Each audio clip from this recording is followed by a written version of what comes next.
अस्सलाम वालेकुम guys, welcome to my YouTube channel. उम्मीद आप सब खैरियत से होंगे, अच्छे से स्टडी कर रहे होंगे। आज की इस वीडियो में मैं आपके लिए लेके आई हूँ असाइनमेंट नंबर 2 का सोल्यूशन CS 301 की, जिसकी लास्ट डेट है 11 अगस्त। तो इससे पहले जो है आपने अपना सोल्यूशन अपने LMS पे अपलोड कर देना है और चैनल को ज़रूर सब्सक्राइब करना है और चैनल के साथ अटैच हो जाना है ताकि आपको मज़ीद सोल्यूशंस और क्विज़ेज़ के सोल्यूशन मैं प्रोवाइड करती रहूँ। देख लेते हैं हम सोल्यूशन में सबसे पहले आपको एक टेक्स्ट जो है वो गिवन है, वो आपका समझ लें क्वेश्चन है। ठीक है, ये आपके पास टेक्स्ट था कि education is one thing no one can take away from you. ये आपके पास क्वेश्चन है, टेक्स्ट है।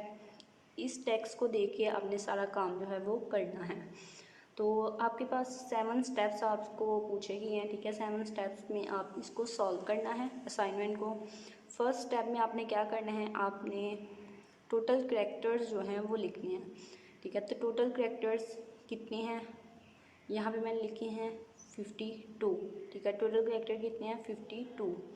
उसके बाद आपने क्या करना है, आपने स्टेप 2 और स्टेप 3 लिखना है। स्टेप 2 एंड स्टेप 3 किस तरह से लिखना है कि आपने यहाँ से तमाम लेटर्स जो हैं वो लेने हैं और इन तमाम लेटर्स को आपने यहाँ पे लिखना है, एक कॉलम बना के टेबल का। तो वहाँ पे आपने ये तमाम लेटर्स लिखने हैं और स्पेस जो है, ठीक है, इंस्ट्रक्शंस जो थी उसमें आपको बताया गया है कि आपने क्या करना है, अपने स्पेस को भी इंक्लूड करना है, उसको भी काउंट करना है। एंड ये जो लेटर्स हैं इनको आपने स्मॉल लेटर्स में लिखना है। ठीक है, तो इसलिए मैंने यहाँ पे तमाम लेटर्स जो है वो स्मॉल लेटर्स में लिखे हैं और स्पेस जो है उसको भी ऐड किया है। उसके बाद आपने फ्रीक्वेंसी जो है, टेबल में सेकंड काम जो था वो था आपका फ्रीक्वेंसी फाइंड करना।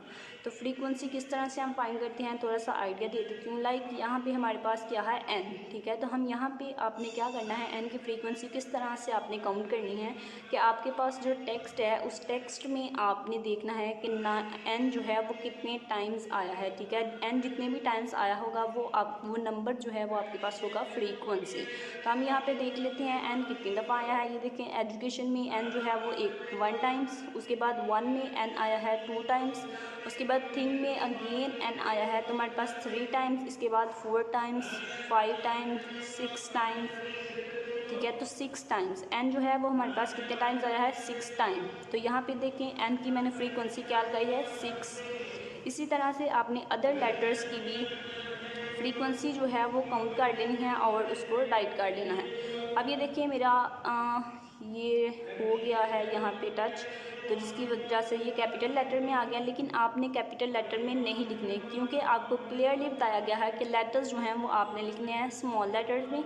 तो आपने इन सबको स्मॉल लेटर्स में ही लिखना है। उसके बाद आपकी फ्रीक्वेंसी मैंने आपको बता दिया किस तरह से कैलकुलेट करनी है, उसी तरह से आपने फ्रीक्वेंसी जो है वो कैलकुलेट कर लेनी है, जिस तरह से मैंने की है इसी तरह से आपने लिखना है। उसके बाद आपने ओरिजिनल बिट्स, ठीक है, ओरिजिनल बिट्स आपने कैसे लिखी हैं, आप नेट से सर्च करनी है। ठीक है, कि स्पेस की ओरिजिनल बिट क्या है, या फिर 10 फ्रीक्वेंसी जो है उसकी ओरिजिनल बिट्स क्या है। ठीक है, तो वो आपने देख के ए की यानी कि एस की वैल्यू जो है, ए की एस की वैल्यू, एन की, ओ की, स्पेस की, वो तमाम एस की वैल्यूज़ आपने यहाँ पे लिख लेनी है, वो आपके पास होंगी ओरिजिनल बिट्स। ठीक है, उसके बाद फोर्थ काम जो है वो आपका ये है कि आपने यहाँ पे इनकोडेड बिट्स लिखनी है। इनकोडेड बिट्स आपने किस तरह से लिखनी है मैं आपको बता देती हूँ।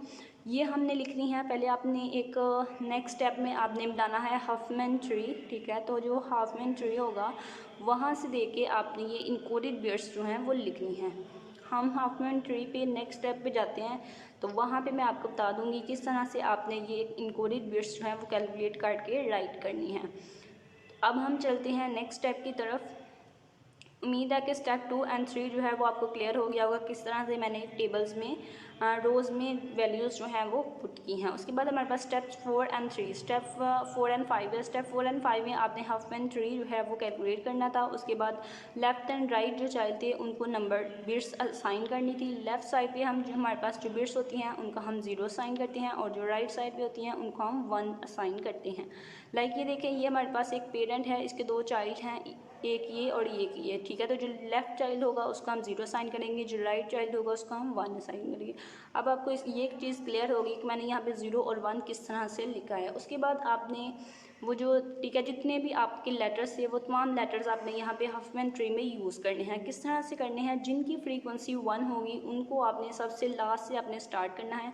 जिनकी फ्रीक्वेंसी 1 होगी उन सबको आपने इस तरह से नोट्स बना लेनी है, ठीक है, लास्ट पे। देन आपने क्या करना है कि इन दोनों को मिला के आपने एक न्यू नोट पेरा नोट बनानी है, ठीक है। और यहाँ पे ट्रू मैंने क्यों लिखा है, क्योंकि इसकी भी फ्रीक्वेंसी 1 थी, इसकी भी 1 थी, 1 1 दोनों चाइल्ड की ऐड हुई तो पेरेंट क्या हो गया 2। उसके बाद अगेन ये देखें यहाँ पे 1 और 1, ठीक है, के और एम दोनों की फ्रीक्वेंसी 1 थी, तो इन दोनों की फ्रीक्वेंसी जो जब ऐड हुई थी हमारे पास एक पेरेंट आ गया 2, ठीक है। इसी तरह से 2 फ्रीक्वेंसी का एक हमारे पास वाई था, ठीक है, वाई चाइल्ड था, उसकी फ्रीक्वेंसी 2 थी, और इन दोनों को, इस 2 पेरेंट को और इस 2 चाइल्ड, इन दोनों को अब ये दोनों जो हैं ये अब चाइल्ड बन गए हैं किसके 4 के, और इनकी 2 + 2 फ्रीक्वेंसीज की आ गई 4, ठीक है। इसी तरह से आपने मिलाते जाना है और ऊपर को चलते जाना है, ठीक है। और लास्ट पे आपके पास इस तरह से रूट आ जाएगा, जो क्या है ये जो पेरेंट है, जो हमारे पास रूट में पेरेंट है उसकी फ्रीक्वेंसी कितनी है 52। वो 52 फ्रीक्वेंसी हमारे पास कैसे आई है देखें, इसके 2 चाइल्ड हैं, एक 22 एक 30, तो दोनों को ऐड करेंगे आपके पास फ्रीक्वेंसी आ जाएगी 52। उम्मीद है कि आपको क्लियर हो गया होगा। और ये चाइल्ड में मैंने जो n और 6 लिखा है इसका मतलब क्या है ये भी बता देती हूँ। n जो है वो हमारा लेटर है n और उसकी फ्रीक्वेंसी है 6, तो इसलिए मैंने यहाँ पे n6 राइट किया है। तो इसी तरह से आपने ये जो है हफमैन ट्री ये बना लेना है। मैं आपको एक दफ़ा फिर दिखा देती हूँ, तमाम स्टूडेंट्स ने इसी तरह से बनाना है, थोड़ा नीचे करके दिखा देती हूँ, ठीक है। तमाम हफमैन ट्री जो है वो आपको क्लियरली नज़र आ रहा है और इसी तरह से आपने बनाना है, ठीक है। बिल्कुल भी चेंजिंग करने की ज़रूरत नहीं है, क्योंकि अगर आप चेंज करेंगे तो हो सकता है आपसे थोड़ा गलत हो जाए। इस तरह से हफमैन ट्री बनाने के बाद आपने क्या करना है, नेक्स्ट स्टेप है हमारे पास अभी स्टेप 6 एंड स्टेप 7 हमारा रहता है। नेक्स्ट चलते हैं स्टेप 6 की तरफ। स्टेप 6 में क्या था कि स्टेप 6 में आपने बताना था कि टोटल कैरेक्टर्स जो हैं वो तो हमारे पास हो गए 52, ठीक है।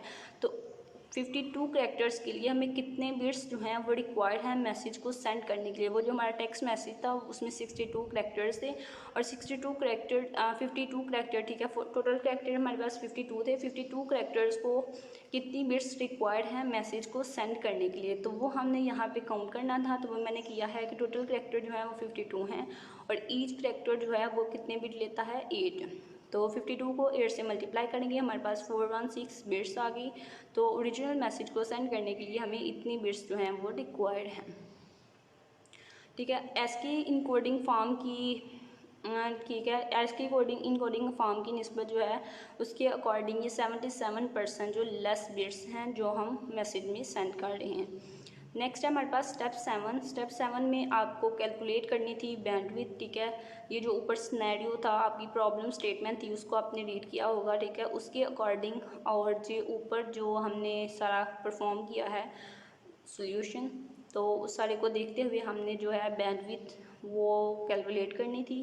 तो यहाँ पे मैंने बैंडविड्थ कैलकुलेट की है कि when we send messages 10,000 students then we can use just 33%, और टोटल बैंडविड्थ जो है वो जस्ट 33% होगी जब हम 10,000 स्टूडेंट्स को मैसेज सेंड करेंगे, और हम सेव कर लेंगे 77% बैंडविड्थ, ठीक है। अकॉर्डिंग टू इसके 77% जो है वो बैंडविड्थ सेव हो गई। तो वही यहाँ पे मैंने लिखा है कि 10,000 मैसेजेस के लिए हमें सिर्फ 33,000,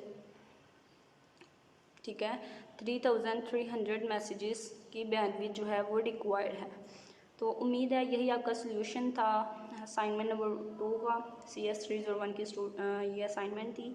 उम्मीद है आपको सोल्यूशन में हेल्प मिली होगी, ठीक है। सोल्यूशन आपके लिए हेल्पफुल रहा होगा। मुझे चैनल को ज़रूर सब्सक्राइब करें और चैनल के साथ अटैच हो जाएं ताकि आपको असाइनमेंट के सोल्यूशन और क्विज़ेज़ के सोल्यूशंस मिलते रहें।